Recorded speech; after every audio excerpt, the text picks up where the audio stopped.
Anteriormente nosotros habíamos visto cómo poder determinar los puntos críticos de una función en varias variables cuando estaban sujetos a una restricción, ¿verdad? Sin embargo, para poder determinar con completa certeza cuándo esos puntos críticos son máximos y mínimos, necesitamos algunas condiciones.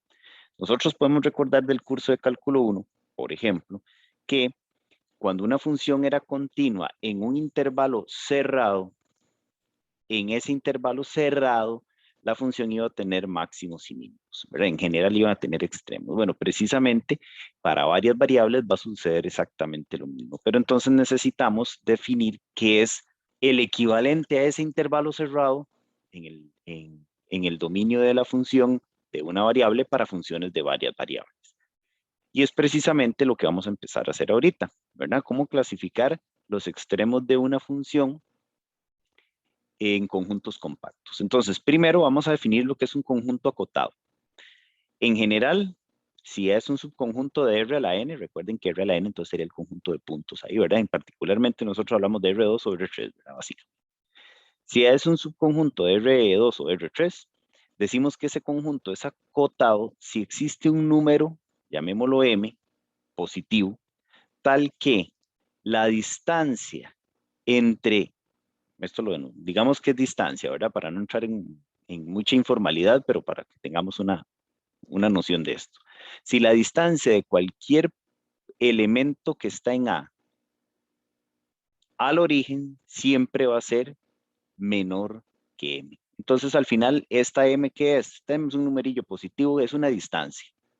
Y lo que me dice que para que A sea acotado es porque todo elemento que está en A se distancia del origen una de cantidad menor que M.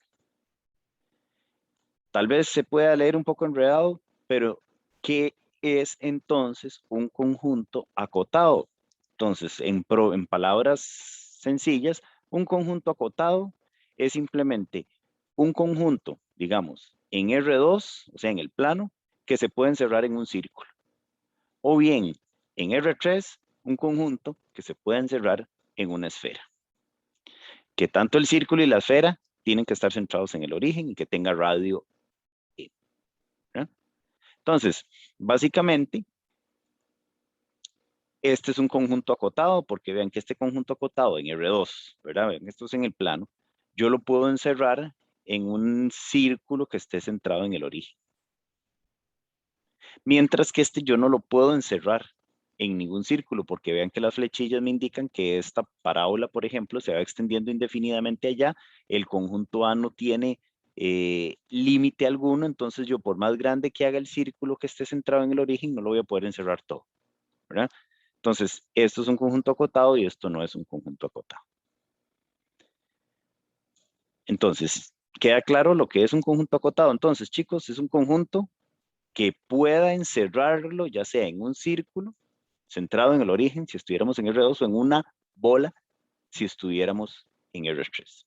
¿Ok? Si yo no puedo encerrar el conjunto en un círculo o en una esfera, entonces no está acotado.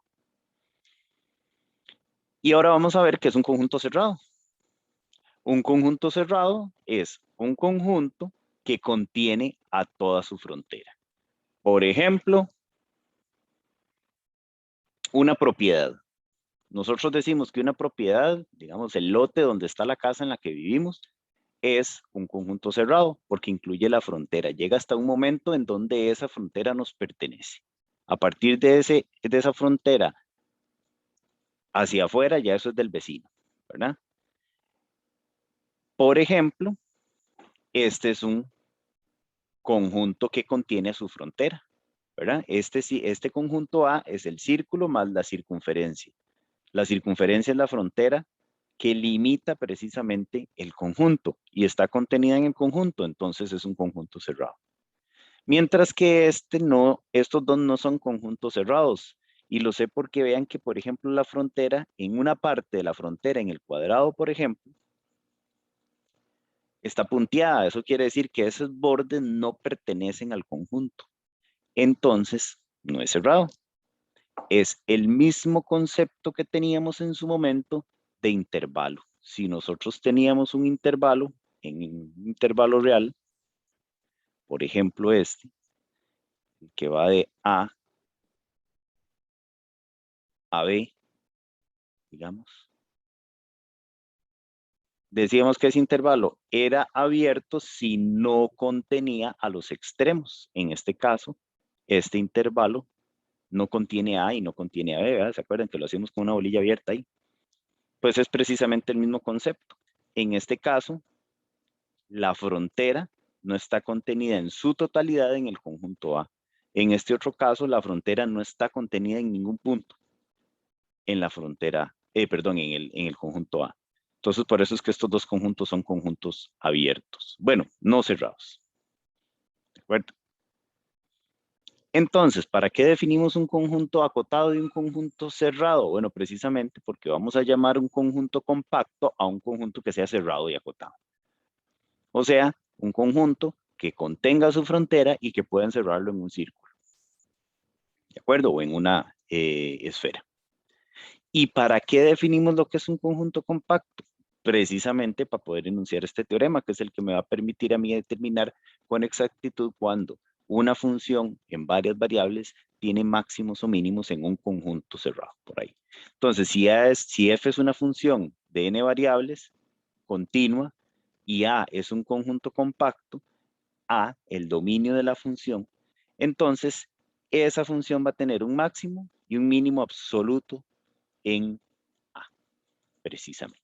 Entonces, el hecho de que A esté definida en un conjunto compacto me garantiza que ahí va a haber máximos y mínimos. Entonces, ¿cómo hago para determinarlos? Exactamente de la misma forma como lo estábamos haciendo anteriormente. Si está condicionada la función, entonces utilizamos el método de multiplicadores de Lagrange. ¿De acuerdo? Veamos. Determine los extremos absolutos de esta función condicionada o restringida o sometida a esta restricción. Recuerden que entonces para poder determinar los extremos de una función que está sometida a una restricción o sujeta a una restricción, lo que tengo que hacer primero es construir el lagrangiano. Y recuerden que de acuerdo a lo que habíamos visto la vez pasada, el lagrangiano siempre va a estar compuesto, bueno, en este caso es de 4 variables, ¿verdad? Va a ser la función, que en este caso es esta, más el multiplicador de Lagrange correspondiente por la restricción. Recuerden que la restricción siempre está igualada a 0, ¿verdad? Entonces aquí pasamos el 4 al otro lado y ya me queda listo. Ese es el lagrangiano, de donde tendría que hallar la derivada parcial con respecto a x, la derivada parcial con respecto a y, la derivada parcial con respecto a z y la derivada parcial con respecto a la. En este caso es muy sencillo, ¿verdad? Y derivada parcial con respecto a x sería 2 más, aquí sería muy fácil, 2 lambda. La derivada parcial con respecto a y, entonces sería 1 más 2 por la 2, perdón, aquí me brinqué la x, ¿verdad? Si se fijaron. 2 lambda x. Aquí sería 2 lambda y. La derivada con respecto a z sería 2 más 2 lambda z. Y la derivada parcial con respecto a lambda, siempre me va a quedar entonces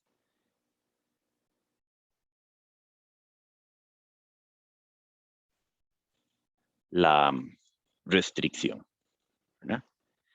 Recuerden que para poder determinar cuáles son los puntos críticos, entonces tengo que igualar todas esas derivadas parciales a 0, de donde se me va a formar este sistema, ¿verdad? Que tengo que resolverlo por los métodos que tenga a disposición, ¿verdad?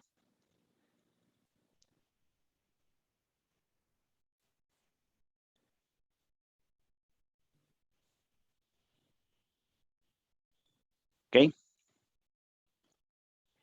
Y voy a intentar hacerlo. Por ejemplo, yo podría despejar, esta es una forma, ¿verdad? Podría despejar a X, esta es la primera ecuación, esta es la segunda, esta es la tercera y esta es la cuarta. Puedo despejar a X de la primera ecuación.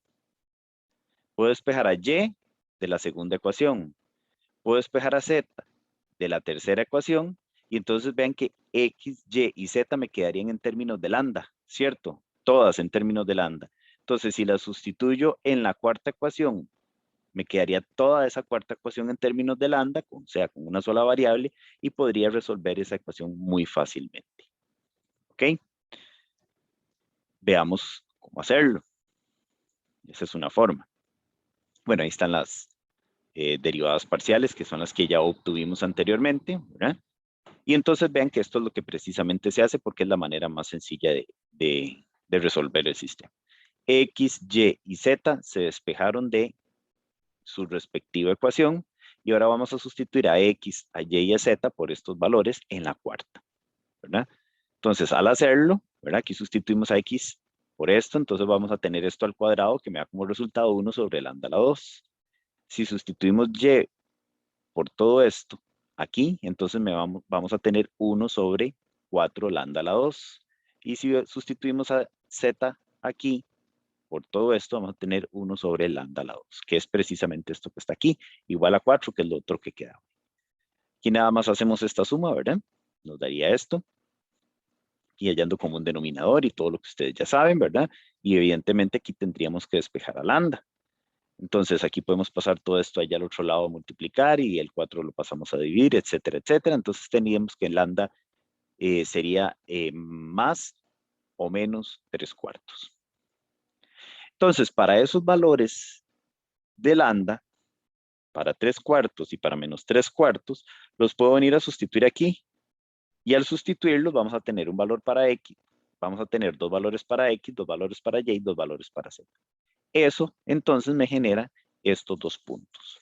Y esos serían los puntos críticos que tiene la función. Entonces, ¿cómo esa función está definida en este conjunto, ¿verdad? Que este conjunto es la restricción y esto es una esfera. Es una esfera centrada en el origen y de radio 2. Entonces es una región que es cerrada y acotada. O sea, es compacta. Y por ser una región compacta, entonces, en esa región, la función tiene máximo y mínimo. ¿Qué es lo que tenemos que hacer para averiguarlo? Bueno, si tiene máximos y mínimos, tiene que ser alguno de estos dos. Los únicos candidatos para extremos son los puntos críticos que acabamos de obtener. Entonces, lo que hacemos es simplemente evaluar cada uno de esos puntos, perdón, evaluar la función en cada uno de esos puntos. Es decir, sustituir X, Y y Z aquí por los valores que obtuvimos aquí. Entonces, por ejemplo, para P sub 1, en donde X es 4/3, Y es 2/3 y Z es 4/3, si lo sustituimos en la función, ¿verdad? O sea, evaluamos la función en P sub 1, vamos a obtener que la función es 2, o sea, la imagen de este punto a través de esa función es 2. Y si hago lo mismo con el otro punto, obtengo que la imagen es menos 2. ¿Cuál es mayor? La imagen de P sub 1. Entonces quiere decir que en P sub 1 la función tiene un máximo y en P sub 2 tiene un mínimo.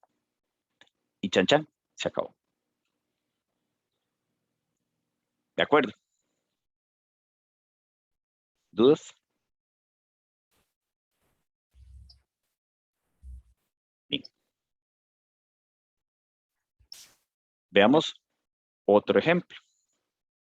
Ahora con un problema, que esto es lo que les mencionaba yo la vez pasada, que requiere de su análisis inicial, ¿verdad? Este tipo de ejercicios no son tan directos como los anteriores en donde hay que aplicar el procedimiento que me describen siempre, de la misma forma. Aquí hay que pensar en extraer cuál es la función que me piden maximizar o minimizar, en realidad hallar los extremos, y cuál es la restricción que tenemos por ahí. Entonces, me dicen que un tanque en forma de caja rectangular debe tener un volumen de 8.000 decímetros cúbicos, ¿verdad? Entonces ya ahí me están hablando de volumen. Si los costos anuales de construcción se calculan de la forma en que dicen ahí, ¿verdad? O sea, $2 por decímetro cuadrado para el fondo, para la base de la caja y para las dos caras laterales opuestas. Y $4 por decímetro cuadrado para las otras dos caras laterales. Entonces lo que me piden es hallar las dimensiones del tanque que minimizan el costo. Vamos a ver, chicos, lo primero que tenemos que hacer es entender qué me están pidiendo.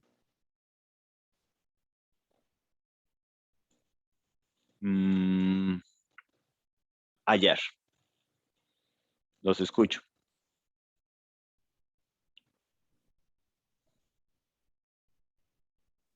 Profesor, sería el mínimo del perímetro, ¿no? Vamos a ver, no podemos hablar de perímetro porque no estamos hablando de una figura plana, ¿cierto? O sea, no estamos hablando de un cuadrado, de un rectángulo, de un... No, perdón, sí, el volumen de la caja, el mínimo del volumen. El mínimo del volumen. Ujú. Vamos a ver. Yo tengo una caja, ¿ok? Empecemos. Uy, perdón, casi me jalo una torta. Yo tengo una caja.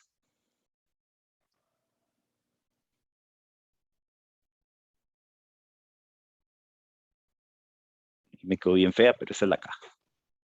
El volumen, ¿verdad? Es lo que le cabe a esa caja allá adentro. Veámoslo más fácil. Tengo un vaso que tiene la forma de un cilindro.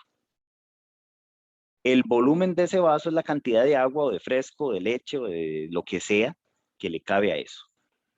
Pueden ser, por ejemplo, 350 centímetros cúbicos, que equivale a 350 mililitros, es lo mismo. ¿Okay? Eso es el volumen, ¿de acuerdo? Puede ser que exista un vaso al que le caben los 350 centímetros cúbicos, pero hay otro vaso, digamos más pequeño, no sé, que también le caben exactamente los 350 centímetros cúbicos, pero resulta que el material con que se construyó este vaso es más caro que el material con el que se construyó este otro. Por ejemplo, este vaso puede ser plástico y este vaso puede ser de plata. Entonces, este vaso, evidentemente, aunque le quepa exactamente la misma cantidad de contenido, requiere de mayor costo construirlo que este otro. ¿Estamos de acuerdo con eso? Transformémoslo a lo que me están diciendo aquí, ¿verdad? Y me están dando una caja a la que le caben 8,000 decímetros cúbicos. ¿Qué es un decímetro cúbico, chicos? Porque si no sabemos lo que es un decímetro cúbico, ni siquiera sabemos qué nos están diciendo el problema. ¿Qué es en general una unidad al cubo? ¿O qué es un centímetro cúbico, como lo vimos aquí? ¿Alguien sabe? ¿Qué es un metro cúbico? Un metro cúbico no sería un litro. No, no le estoy pidiendo en que me Profe, haga una conversión. ¿Qué es un metro cúbico? Dígame. multiplicado por 3 veces. No. Es una medida de capacidad, chicos. ¿De acuerdo? Es una O sea, unidad de volumen. es una unidad, sí, estamos de acuerdo, una unidad de volumen. ¿Qué es? ¿Pero qué es? ¿Cómo se define el metro cúbico? O el centímetro cúbico, o el milímetro cúbico, o el decímetro cúbico, que es lo que tenemos acá. Voy a devolverme un paso atrás. ¿Qué es un centímetro cuadrado? ¿Qué es un centímetro cuadrado? Eso no es una unidad de medida de volumen. ¿De qué es? Del área.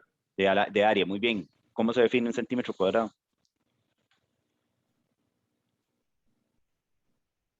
O sea, si a ustedes les dicen que algo tiene 33 centímetros cuadrados, ustedes simplemente, bueno, son 33 centímetros cuadrados, pero ¿qué es un centímetro cuadrado?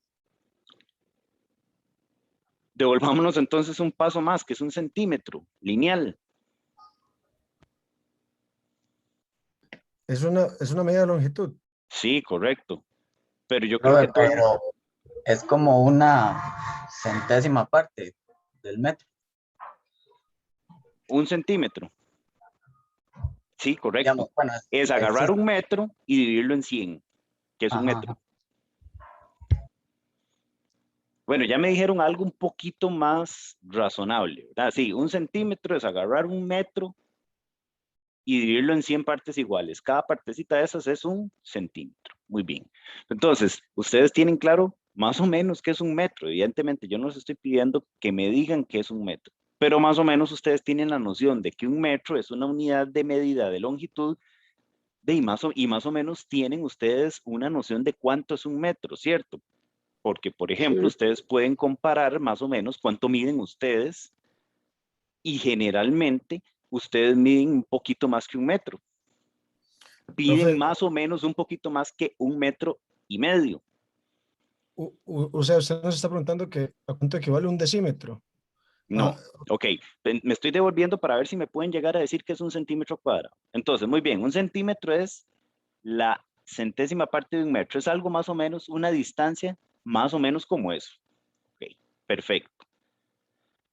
Ahora sí, ¿qué es un centímetro cuadrado? sería como el espacio que se ocupa, ¿no? La superficie No, que se ocupa. superficie, sí, pero ¿y cuál? O sea, entonces si es eso, entonces yo puedo decir que todo este recuadro que tiene el problema aquí es un centímetro cuadrado. No, ¿verdad? No, Ah, entonces, ¿qué es un centímetro cuadrado? es que es como la superficie. Sí, no, superficie no. Bueno, sí, área, superficie, pero ¿de cuánto? Si ustedes le lograron decir que un centímetro es partir un metro en 100 ah, partes, entonces sería díganme que es un... Ah, dígame. sería la 10.000ª parte, creo que es, de un metro cuadrado. ¿Qué es un metro cuadrado? Muy bien, excelente, pero ¿qué es un metro cuadrado? Hijo de pucha. Es Eh, que si usted sabe lo que es un metro cuadrado, tiene que saber lo que es un centímetro cuadrado.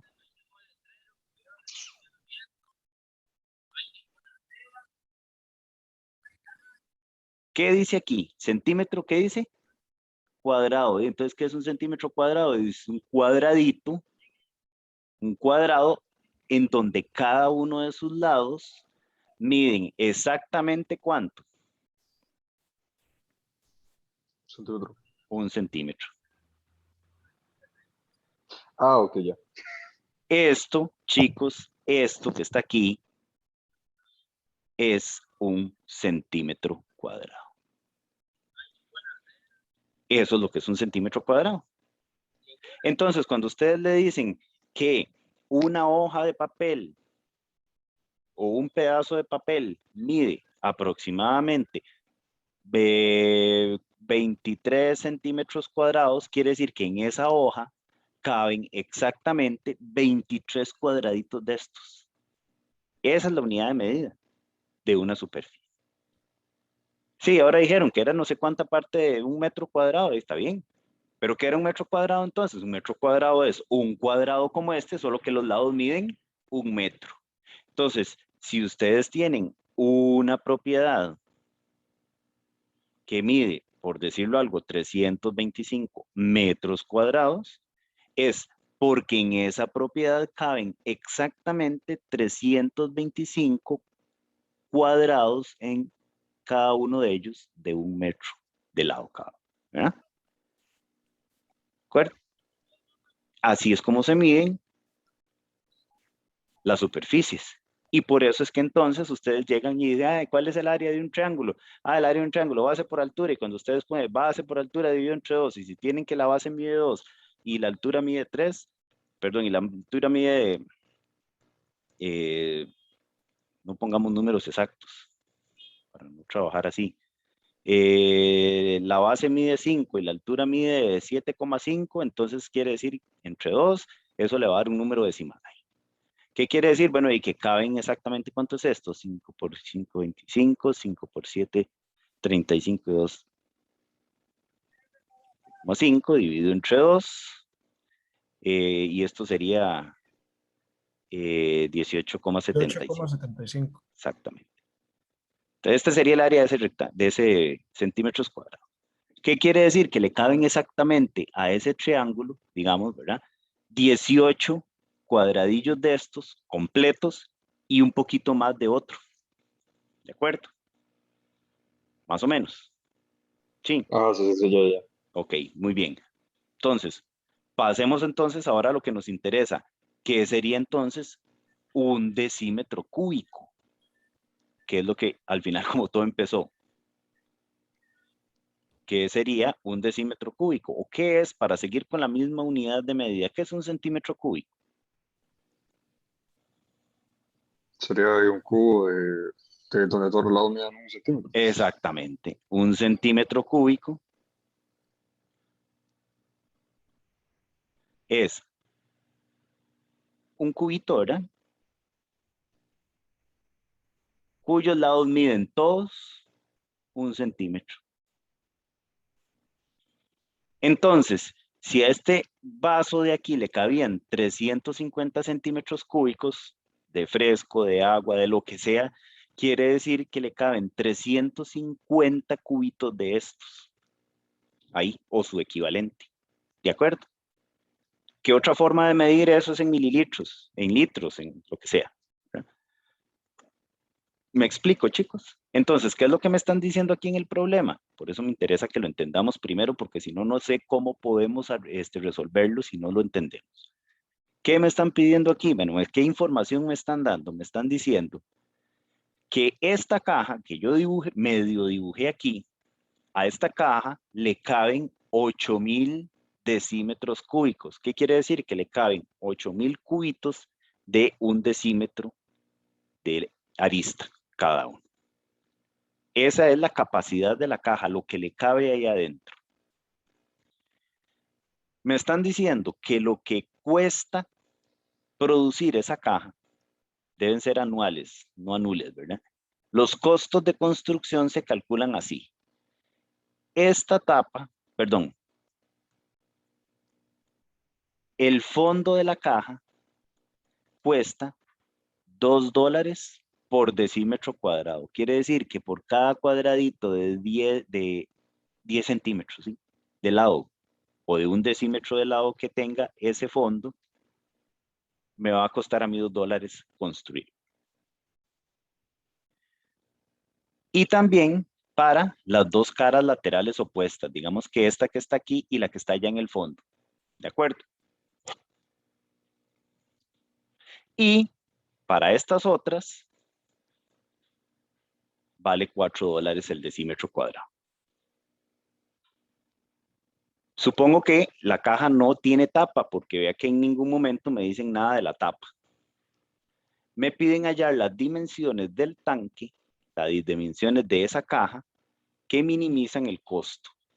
Entonces, ahora sí, chicos, ya creo que más o menos entendimos de lo que me están hablando. Me están hablando de un tanque en forma de caja que tiene un costo para ser producido como cualquier cosa, ¿verdad?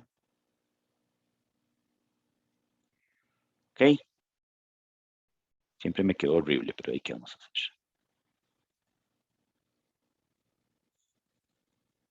Reitero entonces ahora la pregunta que me hicieron al inicio. ¿Qué es lo que me están pidiendo?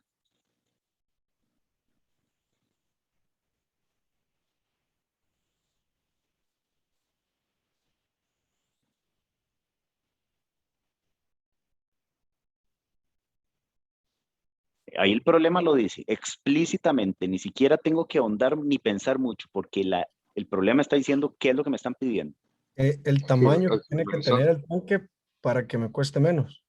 Digamos, básicamente, lo dijo básicamente bien. ¿Cuáles son las dimensiones del tanque? Aquí está la clave. Las dimensiones. ¿Qué quiere decir las dimensiones? ¿Cuánto debe medir este pedacillo? ¿Cuánto debe medir este otro pedacillo? ¿Y cuánto debe medir este otro pedacillo? ¿Para qué? Para que cueste. ¿Cómo fue que lo dijo Kevin? Porque lo dijo. Fui yo, Ah, profe. o Víctor, no me acuerdo cuál de los dos, es que hablaron dos al mismo tiempo, creo. Lo que entiendo es el tamaño que tiene que tener para Ajá. que nos cueste menos. Para que cueste menos producirlo, exactamente. que minimice el costo. Entonces, ¿qué es lo que tengo que hallar primero? ¿Cuál es el costo de ese tanque? En función de las dimensiones, porque yo no sé cuáles son sus dimensiones. Eso es precisamente lo que me están pidiendo. Entonces, veamos un momento. ¿Cuál sería el costo? Bueno, ¿cuál sería entonces? ¿De qué me están hablando? De la superficie total de esa caja, ¿cierto? La superficie. Y vean que lo que hay abajo, lo que está aquí, es un rectángulo, ¿verdad? Y ese rectángulo, si lo pinto aquí, en el mismo color, tiene como dimensiones X y Y. Ahora, tengo aquí estos otros dos rectángulos, el que está aquí y el que está en este otro lado, que esos tienen dimensiones. ¿Cuáles? ¿Cuánto me dirían esos rectángulos? Los que están en amarillo. Y por Z. Exacto. Y por Z. Y luego están las del frente y la de allá al final, ¿verdad? Esos son otros rectángulos que tienen como dimensiones.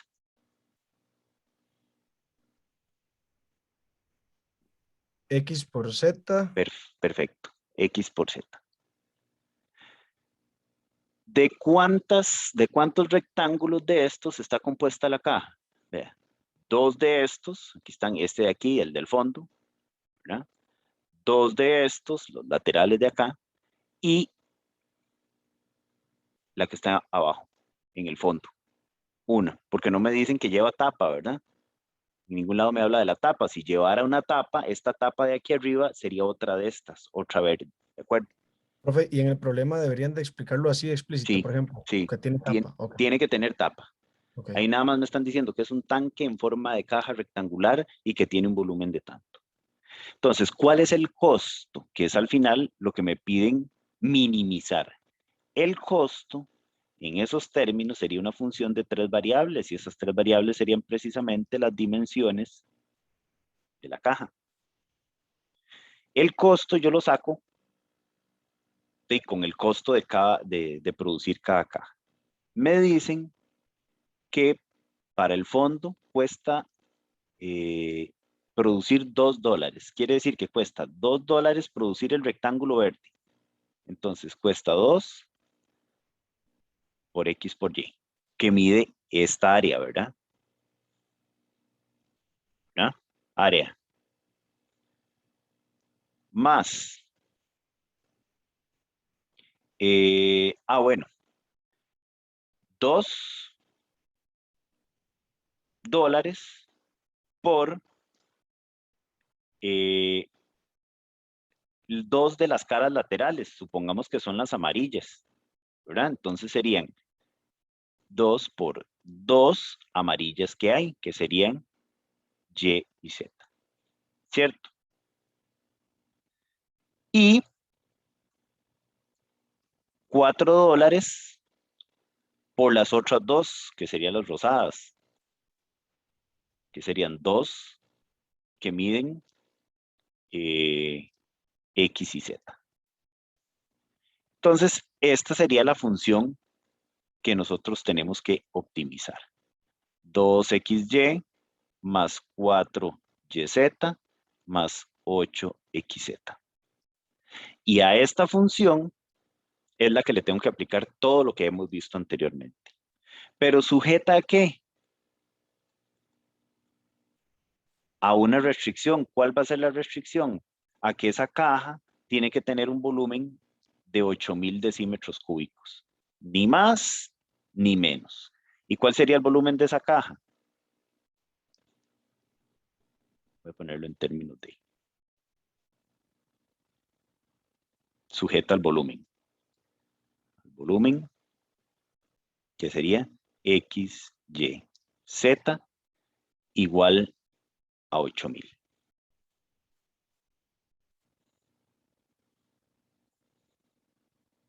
Esta es la restricción. O lo que es lo mismo, X, Y, Z menos 8.000 igual a 0. Si nosotros llegamos aquí, ¿verdad? En donde definimos o determinamos cuál es la función que tengo que minimizar en este caso. ¿Y cuál es su restricción? A partir de ahí, el problema se transforma en uno de los ejercicios que habíamos resuelto anteriormente. Solo que aquí tuve que primero determinar esa función y a la restricción. Mientras que en los ejercicios anteriores ya me daban la función y ya me daban la restricción. ¿Estamos claros, chicos? Entonces lo que tendríamos que hacer ahora sería construir el lagrangiano de esta función, sujeta a esta restricción, y etcétera, etcétera, etcétera. ¿Qué es lo que yo creo que hacen aquí después? Bueno, ahí está el dibujillo, ¿verdad? Entonces, aquí está, ¿ven? La función que obtuvimos nosotros y está la restricción. Entonces, construimos el lagrangiano. Ya sabemos que el lagrangiano es la función más un multiplicador por la restricción. Y de ahí en adelante, como les repito, es exactamente lo mismo. Ahora necesito las derivadas parciales de esta función, ¿verdad? Las derivadas parciales son muy fáciles de obtener, ¿verdad? Esta sería la derivada parcial con respecto a x, esta la derivada parcial con respecto a y, esta la derivada parcial con respecto a z, y esta la derivada parcial con respecto al multiplicador de Lagrange. O sea, la restricción. Y ahora lo que viene es resolver ese sistema que me quedó de 4 ecuaciones con 4 incógnitas. Y es un procedimiento también que ya más o menos habíamos obtenido anteriormente, vean, por ejemplo, o utilizado anteriormente, perdón. Si multiplicamos la primera ecuación por x y la segunda por y, ¿verdad? Entonces me quedaría esta, la primera, y esta, la segunda. Entonces vean que al sumarlas, se me cancelan las x por y se me cancela el multiplicador de Lagrange y la x, la y y la z. Entonces me queda únicamente esto. ¿Ok? ¿Qué hago ahora con eso? Puedo sacar un 4z a factor común. Al sacar el 4z a factor común, entonces me quedaría esta expresión, igual a 0. De aquí yo obtengo que o z es 0, o bien despejamos aquí a y tendríamos que y es igual a 2x. Y analizo los dos casos por separado. Si sustituyo a z por 0, o sea, este caso lo tengo que descartar porque si sustituyo a z por 0 no existiría la caja, ¿de acuerdo? Y si z vale 0 aquí, de no tendría caja, no existe. Estos valores x, y, z tienen que ser positivos todos, ¿verdad? Entonces, esta opción la voy a descartar. Entonces, voy a trabajar con esta otra. Al trabajar con esta otra,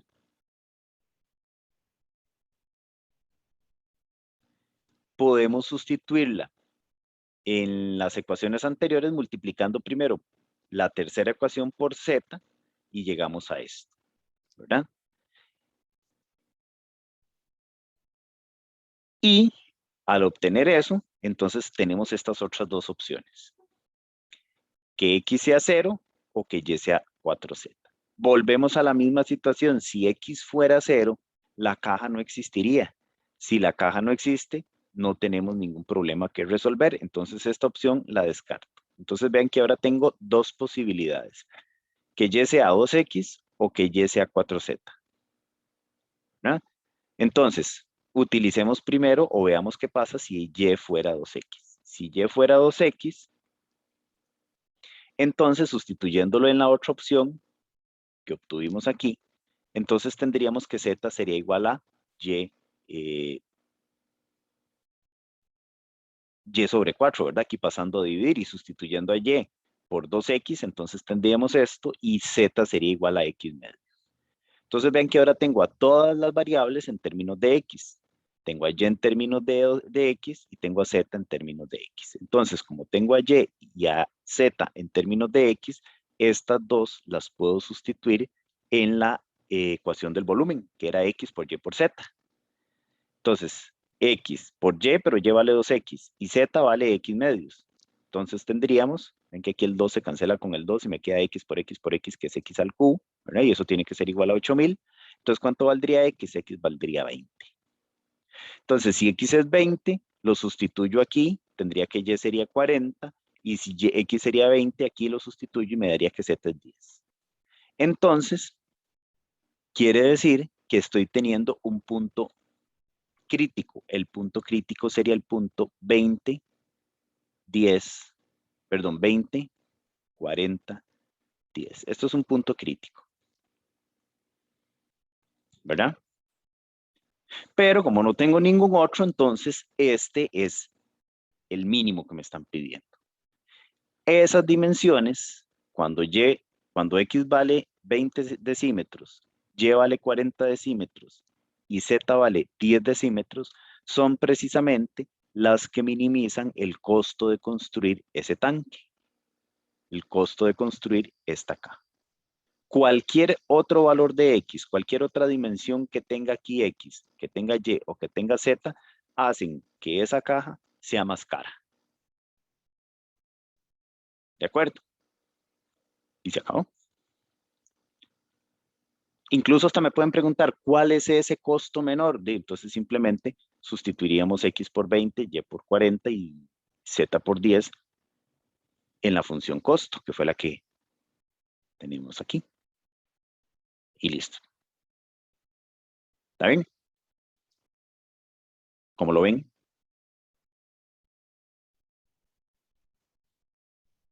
Bien. Perfecto. Esto lo voy a dejar para la próxima clase. Quiero que hagamos un ejercicio más. Bueno, que lo hagan ustedes. Se los voy a plantear y ustedes lo resuelven y ahorita lo revisamos. Permítanme un momentito.